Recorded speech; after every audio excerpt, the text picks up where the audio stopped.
এবারের ঈদটা আমার অন্যরকম সুন্দরভাবে কেটেছে। এবারের ঈদে আমার ফ্যামিলির সবাই মিলে সহ আমার শ্বশুরবাড়ির সবাই মিলে আমরা একসাথে ঈদটা উদযাপন করেছি। আসসালামু আলাইকুম সবাইকে, আশা করছি সবাই অনেক অনেক ভালো আছেন। তো আজকে আমি শেয়ার করব আমার ঈদের থার্ড ডেতে আমরা ফ্যামিলির সবাই মিলে কোথায় ঘুরতে গেলাম, কি কি করলাম, সেই সব কিছু নিয়েই থাকছে আজকের এই ভ্লগটা। এবারের ঈদে আমার আব্বু আমাদের সাথেই ছিল। আসলে আমাদের প্ল্যান ছিল আমরা দুই ফ্যামিলি একসাথে এবারের ঈদটা খুব সুন্দরভাবে সেলিব্রেট করব, কিন্তু আমার আম্মু আসলে আসতে কিছুতেই রাজি হয়নি ঈদের আগে। তাই আম্মু এসেছিল ঈদের পরের দিন, আর সাথে আমার বোন আর বোনের জামাইও এসেছিল। দ্যাটস ওয়াই এবারের ঈদটা আমার কাছে অনেক অনেক বেশি স্পেশাল ছিল। তো আম্মুর এসেছিল ঈদের পরের দিন, তাই ঈদের পরের দিন আর কোথাও ঘুরতে যেতে পারিনি। ওই দিন আসলে ঘর গোছানো, রান্নাবান্না এসব নিয়েই অনেক বেশি ব্যস্ত ছিলাম, আর ওই দিনের কোনো ফুটেজও নেওয়া হয়নি। তো থার্ড ডে সকালবেলা দেখতে পেলে সুন্দর করে ব্রেকফাস্টের টেবিলটা সাজিয়ে আমার বোনের জামাইকে খেতে দিয়েছি। আর তারপর দুপুরের জন্য খুব সিম্পল আয়োজন করেছি, বিফ বিরিয়ানি রান্না করেছিলাম, সেই সাথে বোরহানি বানিয়েছিলাম, আর কিছু কাবাব ভাজতে চেয়েছিলাম, কিন্তু আমি একদমই খুবই সিম্পল আর মিনিমাল ভাবে লাঞ্চ টেবিলটা সাজিয়ে ফেলেছিলাম। আর খাওয়া দাওয়া শেষ করতে করতে অলরেডি 3টা বেজে গিয়েছিল। যদিও আমরা ভেবেছিলাম দুপুরের মধ্যে আমরা ঘুরতে বের হয়ে যাব, আসলে কোথায় ঘুরতে যাব এটাই ডিসাইড করতে পারছিলাম না আমরা।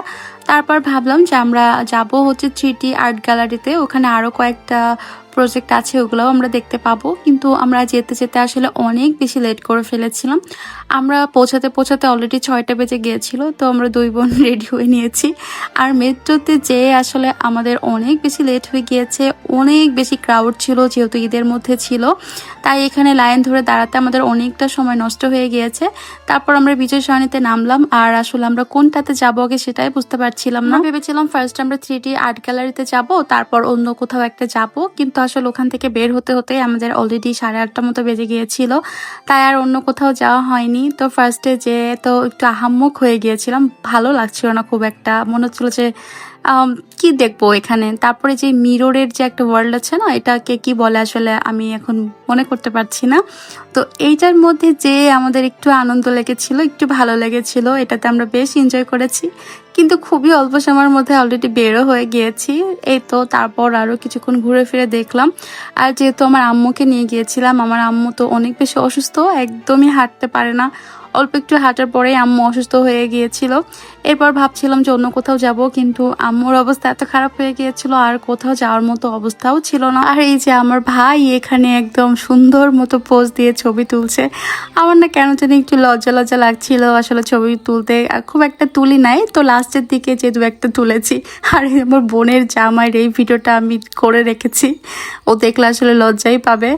আর এই তো আমরা দুই বোন মিলে একটু পোস্টার্স দিয়ে একটু ছবি টবি তুলছিলাম। আসলে এখানে কাজই আসলে ছবি তোলা, তাছাড়া আর কোনো কাজ নাই। তবে যে চায়ের স্পটটাই আমার আসলে একটু ভালো লেগেছে, এই স্পটটাতেই সবাই কম বেশি একটু ছবি ভিডিও করা হয়েছে। আর এই ছাতার সাথে কিন্তু ছবি তুলতে বেশ ভালো লাগছিল, কিন্তু আমার বোনের জামাই এত বেশি লম্বা যে ও ছাতার উপরে উঠে যাচ্ছিল। আর এখানে তো কাজী নজরুলের সাথে ওরা গানের মাহফিলে বসে গিয়েছে। আর দেখো আমি তো খুবই সুন্দর ছবি আর্ট করি, তোমরা কি এটা জানতা? আমি তো দেখো আমি তো সব শেষ করতে পারিনি। আর এখানে একটু শাহরুখের পোজে আমরা একটু ভিডিও করে নিলাম, আর তারপর আমরা বের হয়ে গেলাম। এরপর আমরা ভেবেছিলাম কোনো একটা সুন্দর ক্যাফে বা কোনো রুফটপে যাব, একটু কফি টফি খাবো, কিন্তু আমার আম্মুদের অবস্থা এত বেশি খারাপ হয়ে গিয়েছিল, তারা আর কোথাও যেতে রাজি হয় না। তারপর বাসার নিচে থেকে একটু কফি টফি খেয়ে বাসায় চলে গেলাম। আর এটাই ছিল আমাদের ঈদের থার্ড ডে। আজকের ভিডিওটা তোমাদের কাছে কেমন লেগেছে অবশ্যই কিন্তু কমেন্ট করে জানিও, আর ভালো লাগলে কিন্তু অবশ্যই আমার পেজটা ফলো করে দিও। আজকের মতো বিদায় নিচ্ছি, আল্লাহ হাফেজ।